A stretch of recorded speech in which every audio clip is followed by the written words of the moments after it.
আসসালামু আলাইকুম বন্ধুরা, তো সকলে ভালো আছেন। তো আমি মালয়েশিয়াতে পাম বাগানে কাজ করি। এটা কিন্তু পাম গাছের চারা, আর কত সুন্দরভাবে কিন্তু এই পাম গাছের চারাকে নিয়ে আমাদের তৈরি করতে হয়। তো আমি মালয়েশিয়াতে পাম বাগানে টিডিএম প্লান্টেশন কোম্পানিতে আছি।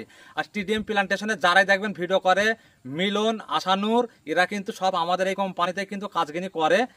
তো মালয়েশিয়াতে একটা জিনিস খুবই ভালো, এই পাম গাছের যে চারা তৈরি করার কাজ সব করতে সুন্দর কাজ, মানে আরামের কাজ।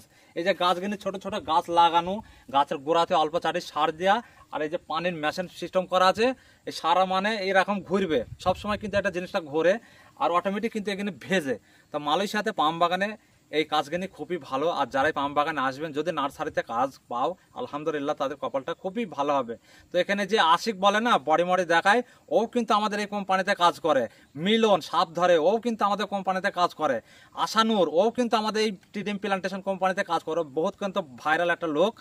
তারপরে আমাদের শামিউল আছে, শামিউল ও কিন্তু এই পাম বাগানের টিডিএম প্লান্টেশন কোম্পানিতে কিন্তু কাজ করে। তো সকলে বন্ধুরা যারাই পাম বাগানে কাজ করে, টিডিএম কোম্পানিতে পাম গাছের চারা তৈরি করার আরামের মতো কাজ আর কোনো কাজই নেই। আর পাম বাগানে ভাই কাজ করলে বড় গাছে ফল কেটে বার করার লাগে, প্রচণ্ড কষ্ট হয়, আর গায়ে হাতে প্রচণ্ড ব্যথা হবে, অধৈর্য লাগবে। কিন্তু এই চারা গাছের কাজ করলে অ্যাকচুয়াল কিন্তু কষ্ট নেই। আর পাম বাগানে হয়তো অনেকে মনে করে সব কইতে আরামের কাজ কোনটা, এটা ভাই এর ওপর আর কোনো আরামের কাজ নেই পাম বাগানে। আর এত সুন্দরভাবে লাগানো, তো আমি দেখাই আপনাদের, তো দেখতে থাকেন। এখানে সবই কিন্তু পাম গাছের চারা, কত সুন্দরভাবে কিন্তু লাগানো আছে, মানে সম্পূর্ণ এখানে সবই কিন্তু পাম গাছের চারা কত সুন্দরভাবে কিন্তু লাগিয়ে রাখা হয়েছে। আর প্রত্যেকটা গাছের গোড়াতে কিন্তু একটা করে কিন্তু পাম গাছের চারা লাগানো আছে।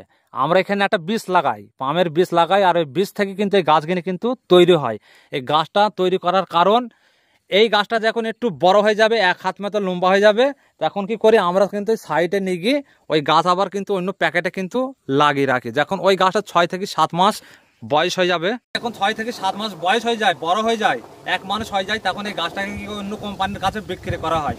আর মালয়েশিয়াতে পাম বাগানে ভাই এই পাম গাছের এত মূল্য, মালয়েশিয়াতে কি বলবো, পুরো মালয়েশিয়া জুড়ে এই পাম গাছ থেকে মানুষের জীবনটাই চলছে। তো লাইক করবেন, ভিডিও ভালো লাগলে শেয়ার করবেন, সকলে দোয়া করবেন। আমার বাড়ি কিন্তু ইন্ডিয়াতে, আমার বাড়ি বন্ধুরা ইন্ডিয়াতে, আমি কিন্তু পাম বাগানে মালয়েশিয়াতে কাজ করি। তো সকলে বন্ধুরা লাইক করবেন।